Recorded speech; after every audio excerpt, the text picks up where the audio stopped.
Bonjour et bienvenue. Dans cette vidéo, on va essayer de voir comment on va saisir une balance initiale dans le logiciel Lumière 3D. Donc on va démarrer d'abord le logiciel et ensuite on va créer un nouveau dossier qu'on va nommer Société Exemple. Alors du reste des paramètres, on va juste fixer l'exercice comptable. Si on veut travailler par exemple sur l'année 2020, ici on va saisir le 31/12/2019 comme dernière clôture, comme on a vu ça auparavant. On ne va pas changer le reste des paramètres. Et voilà, notre dossier est prêt. Maintenant, pour saisir la balance, on va choisir le menu saisie et la dernière commande est de balance. Ça, c'est l'architecture de la balance sur laquelle on va travailler. Elle a comme titre saisie de la balance générale. En réalité, Lumière travaille aussi sur une autre balance auxiliaire qui a la même architecture et on va voir ça plus tard. Vous avez 5 colonnes. La première colonne à gauche vous donne les numéros de compte avec bien sûr le nom de compte en bas. Donc par défaut, la première ligne est réservée au compte capital social. Voilà le nom du capital social. Si par exemple je pointe maintenant sur 108, j'aurai donc le nom du compte 108 qui est compte de l'exploitant et ainsi de suite. Les 4 colonnes par la suite vont être réservées à la saisie des montants et les 2 premières colonnes sont réservées à la saisie des soldes. En bas de la fenêtre, vous avez 2 lignes. La ligne Toto qui va suivre le total de la balance et en même temps vérifier son équilibre. L'écart de ligne va vous donner la différence entre le solde compte que vous allez saisir ici et le solde à nouveau s'ils sont différents. Et c'est dans ce cas-là que Lumière va vous demander les transferts débit et les transferts crédit qui justifient cette différence. Et ce cas-là, on va le voir plus tard. Aujourd'hui, on va travailler sur une balance qui comprend seulement les soldes et le solde compte va être supposé comme étant lui-même le solde à nouveau. Donc je vais prendre tout simplement 3 comptes. On va commencer par le capital social. Autre chose avant de commencer, c'est que Lumière donc va demander la saisie des soldes, qu'ils soient débiteurs ou créditeurs, dans une même colonne. C'est pour cela qu'on va saisir les soldes créditeurs avec le signement. Alors, on va commencer donc pour le capital social. Je vais supposer que j'ai un montant de 200 000 dinars. Le point ici, ça représente la décimale et on lit ça 200 000 dinars, créditeur. En tapant entrée, vous avez déjà en bas l'écart de ligne. Il va disparaître dès qu'on va donner à Lumière le même solde à nouveau comme étant solde compte. Voilà. Le total de la balance s'établit actuellement à 200 000 dinars créditeurs et on dit que la balance n'est pas encore équilibrée. Maintenant, on va travailler sur le compte 1621 qui ne figure pas sur cette liste, sur cette première page. Pour aller au compte 1621, il y a l'utilisation des touches flèches du clavier. Il y a aussi les touches de fonction programmées par Lumière F6 et F7. Et ces défilements peuvent être accélérés en utilisant avec les touches F6 et F7 la touche contrôle du clavier. Sinon, la méthode que j'utilise moins souvent, c'est d'utiliser la recherche rapide avec sélection. Et ça se fait en utilisant à la fois la touche Alt et la touche F1. Ça vous donne un menu contextuel dans lequel on choisit l'avant-dernière commande qui est avec sélection. Et dans la zone recherche alpha ici, il y a 2 façons. Soit qu'on va donner un numéro de compte à 6 caractères numériques. Donc dans ce cas-là, il s'agit d'un compte précis avec 6 caractères. Et le filtre appliqué par Lumière, normalement, va ramener seulement ce compte. S'il ne le trouve pas, il va vous afficher un message pour vous dire que ce compte n'existe pas dans le plan comptable. La deuxième façon, c'est de donner une racine de compte inférieure à 6 caractères. Dans ce cas-là, Lumière va appliquer un filtre et va vous ramener tous les comptes qui peuvent commencer par cette racine. On va essayer les deux. Donc d'abord, on va donner un nombre de caractères égal à 6. Donc on sait que 1621 c'est le numéro de compte courant bancaire. Donc, c'est le numéro de l'emprunt bancaire. Et donc, on ajoute maintenant 2 zéros pour avoir les 6 caractères. Voilà, c'est 106. Et on valide pour trouver ce compte. Voilà, le filtre nous ramène seulement le compte emprunt bancaire avec 6 caractères comme numéro de compte. On choisit ce compte. On se trouve directement sur la ligne 1621 et en bas vous avez le nom du compte emprunt bancaire. Si on suppose qu'on a 50 000 dinars d'emprunt bancaire, donc on saisit ça avec le signe moins toujours. En fait, le compte 1621, c'est un compte créditeur.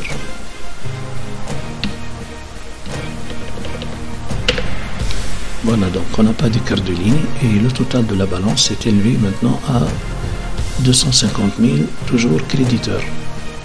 Maintenant, si on suppose que toute cette somme, à savoir 200 000 dinars de capital et 50 000 dinars d'emprunt, se trouve au niveau d'un compte courant bancaire sous forme de liquidité. On va mettre ça dans le compte banque. Pour ramener le compte banque, on va refaire la même procédure. Alt F1 avec sélection.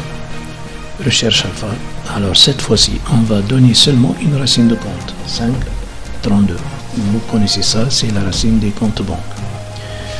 La recherche nous ramène 4 comptes qui commencent par 532. Donc ce sont tous des comptes banques avec des intitulés différents. Et Lumière nous a proposé 2 comptes banques 1 et 2 par défaut. On va travailler par exemple sur le compte banque 1. Alors voilà le numéro 53201, le nom en bas toujours, banque 1. Nous on va saisir maintenant un solde débiteur, donc c'est positif. 250 000 dinars. Carte de ligne, et ensuite l'écart de ligne va disparaître. Et en même temps, vous voyez maintenant la ligne tout c'est vide aussi. Ça veut dire que la somme des soldes débiteurs, c'est bien égal à la somme des soldes créditeurs. Et voilà, donc ça c'est la saisie d'une balance initiale simple avec un exemple court. Il reste maintenant 2 choses qu'on va faire. C'est d'abord vérifier l'existence de ces soldes dans le dossier de la société. Et si jamais on a fait des erreurs de saisie, comment on va corriger ça? Donc d'abord, on va quitter cette balance. On va vérifier l'affichage et interpréter l'affichage de la balance standard actuelle. Ça, ce sont les 2 critères par défaut pour afficher la balance. La fourchette de compte, telle qu'elle est programmée par défaut ici, ça vous donne l'ensemble des comptes mouvementés. Et même chose pour la date de calcul proposée par défaut. Ça, c'est le début de l'année. Ça, c'est la fin de l'année. Donc, c'est toute la période de l'année. Si vous voulez afficher une seule classe ou afficher une période restreinte, vous n'avez qu'à changer ces paramètres. Pour la sortie, vous avez l'écran, donc on va le choisir et on va valider. Voilà, donc ça c'est l'affichage de la balance actuelle qui comprend les 3 comptes sur lesquels on a travaillé. Alors, comment on interprète ces informations? On commence par 101 000, c'est le numéro de compte. Il n'a pas d'entête en haut. Même chose pour le nom, il n'y a pas d'entête. Maintenant, vous avez 200 000 dinars entre parenthèses. Ça signifie solde créditeur et c'est là l'entête solde antérieur. Il n'y a pas de mouvement débit-crédit et donc le solde du compte reste créditeur 200 000 dinars. C'est la même chose pour l'emprunt bancaire. Pour le compte banque, le numéro c'est là, 53201, le nom de compte banque 1. Maintenant, on a 250 000 positifs, sans parenthèse. On lit ça solde débiteur. Toujours, il n'y a pas de mouvement débit et crédit, et donc ça reste un solde débiteur de 250 000 dinars. Alors, le logiciel fait aussi une totalisation par groupe, c'est-à-dire par compte principal, comme vous voyez 10, 16, 53, etc. Alors, si vous avez plusieurs pages dans votre balance, vous avez les boutons en haut. Le premier bouton, c'est pour quitter la fenêtre en cours. Ça, c'est le bouton pour aller à la page précédente. Ensuite, ce bouton, c'est pour aller à la page suivante. Ce bouton, c'est pour revenir à la première page. Et enfin, ce bouton-là, c'est pour aller à la dernière page. Alors, si je passe à la deuxième page, en utilisant ce bouton, je me trouve déjà sur la dernière page parce que je n'ai pas beaucoup de comptes. Vous voyez ici, le bouton de la dernière page est désactivé. Alors, les lignes qui se trouvent au niveau de la fin de la dernière page. Elle nous donne 4 informations. D'abord, le total du mouvement. C'est vide comme vous le voyez, c'est normal, parce qu'on n'a pas saisi de mouvement dans la balance initiale et on n'a pas encore fait des opérations qui peuvent engendrer des mouvements débit et crédit. Donc le total général de la balance va seulement afficher le total de la balance initiale qu'on a saisie.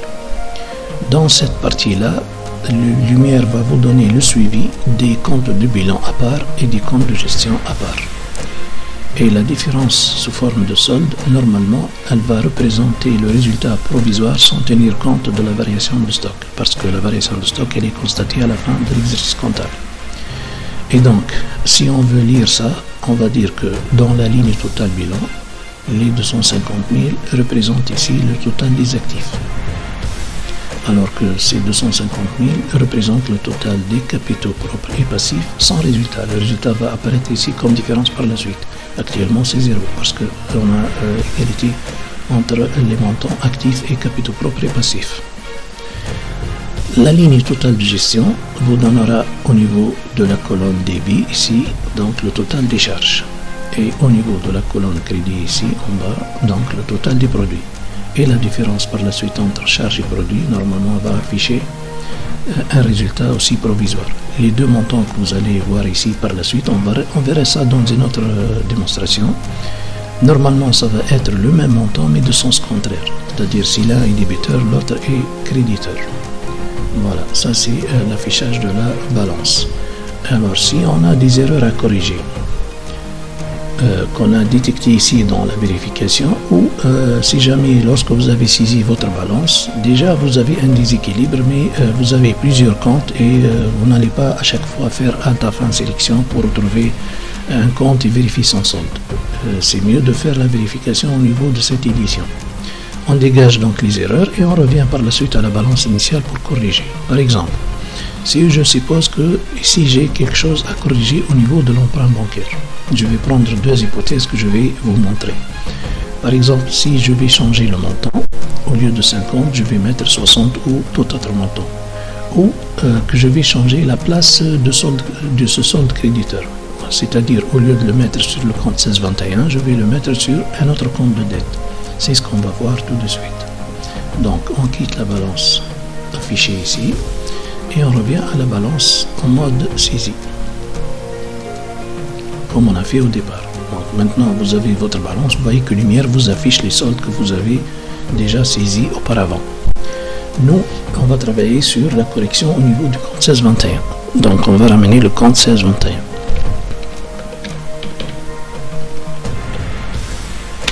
Voilà. On est au niveau du compte 1621. Voici le montant qu'on a saisi au départ. Alors, je vais montrer deux corrections possibles. La première, comme j'ai dit, je vais changer le montant tout simplement. Par exemple, je dis que j'ai fait une erreur. Au lieu de saisir 60 000, j'ai saisi 50 000.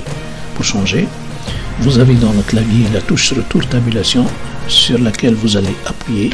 Elle vous ramène le montant à 0 et vous changez. Par exemple, on va mettre moins 60 000.